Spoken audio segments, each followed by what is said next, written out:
నిన్న ముఖ్యమంత్రి గారు ఇంత వరదలు వస్తుంటే వీడియో కాన్ఫరెన్స్ పెట్టి అత్యవసరంగా రివ్యూ చేయాల్సిన ముఖ్యమంత్రి ఆయన మూసీ సుందరీకరణ రివ్యూ చేస్తున్నాడు.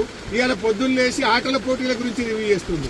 ఒక దిక్కు ప్రజల ప్రాణాలు పోతున్నాయి, తాగడానికి నీళ్లు లేవు. హవేలీ గన్పూర్లో నిన్నటి నుంచి కరెంటు లేక 7-8 గ్రామాల ప్రజలు మంచినీళ్లు లేక వర్షపు నీళ్లను ప్లేట్లలో గ్లాసులలో పట్టుకొని తాగుతున్న పరిస్థితి ఉన్నది. ఇవాళ రేపు అంటు రోగాలు ప్రబలేటువంటి అవకాశం ఉంది. వచ్చే 24 గంటలు ఇంకా పెద్ద ఎత్తున వర్షాలు ఉన్నాయని వాతావరణ శాఖ చెప్తా ఉంది. ప్రజలు ఇబ్బందుల్లో ఉన్నారు. ప్రభుత్వం ఇప్పటికైనా మేల్కొని అత్యవసర చర్యలు చేపట్టి ప్రజలను కాపాడుకోవాలి. ప్రజలకు త్రాగునీరు అందించండి. ప్రజలకు అవసరమైన ఆహార పొట్లాలను పంపించండి. హెలికాప్టర్లను అందుబాటులో పెట్టండి. ఎందుకంటే బాగా తడిచి ఉన్నది, ఇప్పటికే నీటి ప్రవాహం ఉంది.